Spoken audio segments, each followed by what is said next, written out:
Training specialist Vark9 stared at the containment pod with the kind of expression usually reserved for discovering your lunch had evolved sentience. The biomechanical nightmare inside writhed against its restraints, 6 crimson eyes glowing with pure malevolence. Its obsidian carapace gleamed under the harsh laboratory lights, while razor-sharp appendages scraped against reinforced titanium walls with sounds that made even hardened military personnel reach for antacids. This, Vark9 announced to his assembled staff, his forearms gesturing dramatically at the pod, is Project Ravage. The Galactic Council's latest attempt at creating the perfect biological weapon. 3 years of genetic manipulation, cybernetic enhancement, and enough military funding to buy a small moon. His assistant, a nervous Zephyrian named Quill, shuffled his tentacles anxiously. Sir, the preliminary reports suggest it's completely feral. Uncontrollable. The previous facility, well, they had to evacuate the entire planet. Ah yes. Vark9's mandibles clicked in what passed for amusement among his species. Apparently, it consumed 17 training specialists, demolished half the research station, and somehow learned to operate the food dispensers. Quite resourceful, really. The creature in the pod suddenly slammed against the viewing window, causing several junior technicians to jump backward. Its multiple maws opened to reveal rows of crystallized teeth designed specifically for tearing through battle armor. A low, haunting growl reverberated through the chamber, making everyone's internal organs vibrate uncomfortably. Beautiful specimen though, Vark9 continued, seemingly unperturbed. Enhanced reflexes, adaptive learning capabilities, regenerative healing, and enough raw aggression to make a berserker battalion look like a meditation retreat. The Council believes it could single-handedly turn the tide in any conflict. If it could be trained, Quill added weakly. Precisely the problem. Every behavioral specialist in 3 sectors has declared it impossible. Untrainable, they said.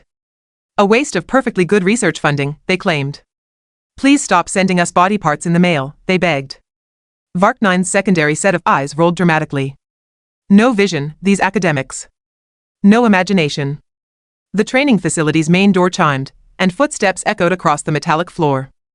Vark9 turned expectantly, his excitement palpable. Ah. Our last resort has arrived. What walked through the door was underwhelming. The human stood barely 6 feet tall, with unremarkable brown hair and wearing simple civilian clothes that looked like they'd been purchased from a discount retailer. No advanced combat gear, no intimidating cybernetic enhancements, not even proper military bearing. Just a young woman carrying what appeared to be a canvas bag and wearing an expression of mild curiosity. You must be Maya Torres, Vark9 said, consulting his datapad. The Council's files indicate you're a pet trainer? From Earth? Maya nodded cheerfully. That's right. I specialize in behavioral modification for difficult cases. Though I have to say, your description was pretty vague. Something about an aggressive specimen requiring immediate attention? The staff exchanged glances that could have powered a small starship. Quill's tentacles had gone completely pale.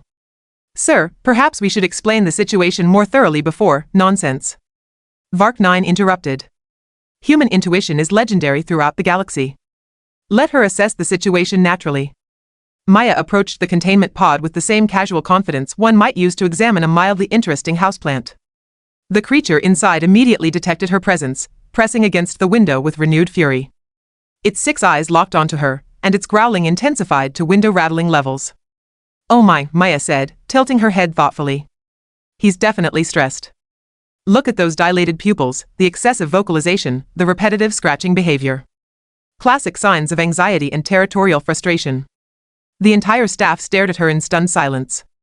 Vark9's mandibles worked soundlessly for several moments before he found his voice. Anxiety? This creature has been classified as a Class X biological weapon. It's literally designed to be the perfect killing machine. Well sure, Maya agreed, pulling a small notebook from her bag. But that doesn't mean he's happy about it. Poor guy's probably been locked up in sterile environments his whole life, right? No proper socialization, no mental stimulation, just constant stress and confinement. No wonder he's acting out.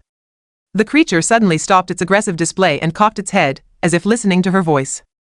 One of its 6 eyes seemed to focus directly on Maya's face with an intensity that made several technicians back away from the viewing area.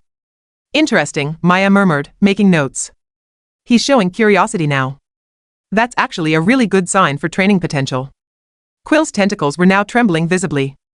Miss Torres, with all due respect, this organism has eliminated every training specialist who's attempted to work with it. Perhaps we should start with something less lethal? Maya smiled the kind of smile that suggested she'd heard similar warnings before.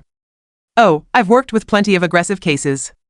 Last month I rehabilitated a Terran grizzly bear that had been terrorizing campers for months.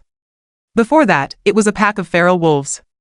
The key is understanding what they actually need, not just what they're doing wrong. She walked closer to the containment pod, ignoring the fact that the creature inside could probably bite through the reinforced glass given sufficient motivation. What's his name? Name? Vark-9 blinked all four eyes in confusion. It's designated Project Ravage, specimen number no, Maya interrupted. His actual name. What do you call him when you're not reading from official reports? The silence stretched uncomfortably. Finally, Cole spoke up in a voice barely above a whisper. The previous staff called him Rex. Rex. Maya's face lit up with genuine delight. That's perfect. Hello there, Rex. I'm Maya. I think we're going to be great friends.